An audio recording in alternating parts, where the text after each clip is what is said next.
Welcome, addicts. In this video, we're going to be talking about arguably my favorite receiver of 2020, the guy that we have projected to, well, I'm not going to spoil it. I'm going to make you guys watch the video before we talk about how excited we are about DJ Moore. Hit that subscribe button for more videos like this one, and let's start talking.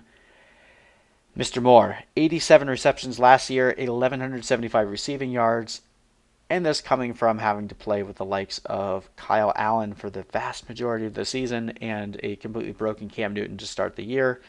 40 rushing yards, only 4 total touchdowns, and did miss one game with a concussion.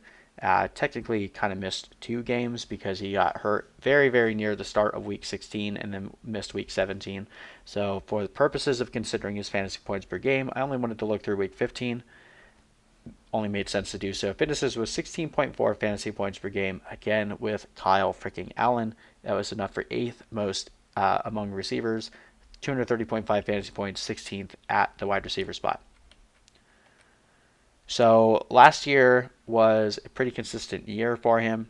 Had 2 games finishing as less than a wide receiver 3. I guess had 3 games. Week 1 he did put up 12.6 fantasy points, but it's still based on the way that scoring worked out that week. But from a floor standpoint, had 2 games outside of the injury game where he finished with less than 10 fantasy points and gave you a ceiling, obviously, of 31.4 points against New Orleans, but typically it'd be between 15 and 20 points per game. And again, this came with Kyle Allen. I know that's the crux of my argument right now is how abysmal the quarterback play was. Still being able to put up numbers like this is incredibly impressive. This was his second year in the league, and we're expecting him to continue to take another step forward. He's already broken out and proven to be a very strong talent for the Carolina Panthers. They do add Robbie Anderson, so that is definitely one negative going against him. But Greg Olsen is gone, so in terms of a target share, it shouldn't really change the volume that we expect DJ Moore to receive. As we've mentioned before in both the other Panther videos for Teddy Bridgewater and Christian McCaffrey, this defense is going to be abysmal. This is a division that we're expecting there to be a lot of shootouts, so there is going to be a lot of points scored on offense in the NFC South contests, which make up 6 of the 16 games. But considering how bad the Panthers' defense is going to be, they're going to have to be putting up a lot of points every single week if they want to compete. DJ Moore is the guy that's going to be helping them outside of Christian McCaffrey, obviously, but finished last year with 9 targets per game, which was number 11 among receivers, and that comes with a 6.72 target accuracy rating, which was 72nd among wide receivers. Again, I can't express to you how bad Kyle Allen was last year, and a lot of people will say, well, what can we expect from Bridgewater? Well, Bridgewater had an accuracy rating of 7.8, which was number 2 among quarterbacks. DJ Moore was also able to put up a 55.6% contested catch rate, which is number 6 among qualified receivers, and a true catch rate of 87.9%. Finished the year with 392 yards after the catch, which is number 8 amongst receivers, and he finished with a 23.2% red zone target share. So, considering where he finished with only 4 touchdowns last year, I don't see how that doesn't go up.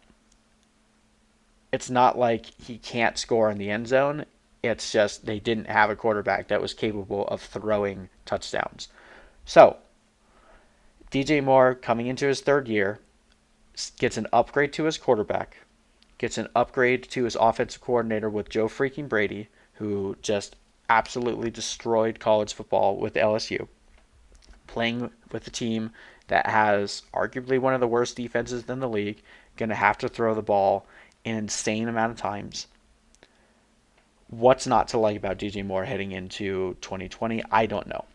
There's not many people throwing crap at him, so I guess I feel like I'm arguing with a ghost here, but I see a massive ceiling for DJ Moore heading into 2020. Currently, we have him projected with 95 receptions. That's not that much of an increase from last year, and 1,224 receiving yards, our combined receiving and rushing yards, and we have him jumping from 4 to 7 total touchdowns. That would put him near 260 fantasy points, but that would put him in the top 6 amongst our wide receiver projections right now. This isn't even that much of an increase of what he did last year with Kyle Allen. So if the Panthers have to take even more of a step forward in their offense, he could easily jump over 100 receptions, easily jump over 1,300 receiving yards, and easily come close to double-digit touchdowns. So where I feel that we're projecting him right now is pretty darn close to his floor. And if his floor is finishing as a wide receiver 1, the fact that you can still get him in the 3rd round is all the more reason why you just stock up on running backs in the first couple rounds and then make sure you grab DJ Moore in the 3rd round. The only guy that is being drafted around him that I understand the argument for is Allen Robinson. But from an offensive perspective, who do I expect to have the better offense, a higher scoring team, and a team that's going to need to rely more on the passing game because of how poor their defense is? It's the Panthers 10 times out of 10. And it's DJ Moore getting the lion's share of the receptions, at least among the receivers. How do you guard DJ Moore and Christian McCaffrey and Robbie Anderson? It's going to be a nightmare for defenses, but fortunately for the Panthers, they're going to have to keep that nightmare going because their defense is a nightmare. It's narrative based, I get it, but there's not really any stats that you can use against DJ Moore either. Are we really expecting this team to pass the ball less than they had to with Kyle freaking Allen in 2019? I don't, unless their defense is suddenly one of the best in the league and they're able to grind games out. That's not the style of play that we expect to see from college coaches coming into the NFL, bringing in a completely different offensive philosophy, sure. But again, I'm not expecting there to be that massive of a drop in terms of their pass plays around the board.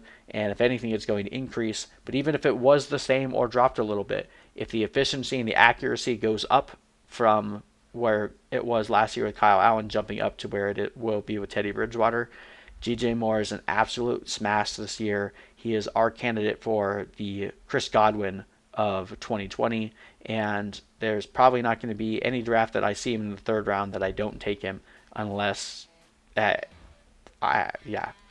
just draft DJ Moore. Trust me and thank me later. All right, thank you guys for watching. Hit that subscribe button and we'll see you in the next video.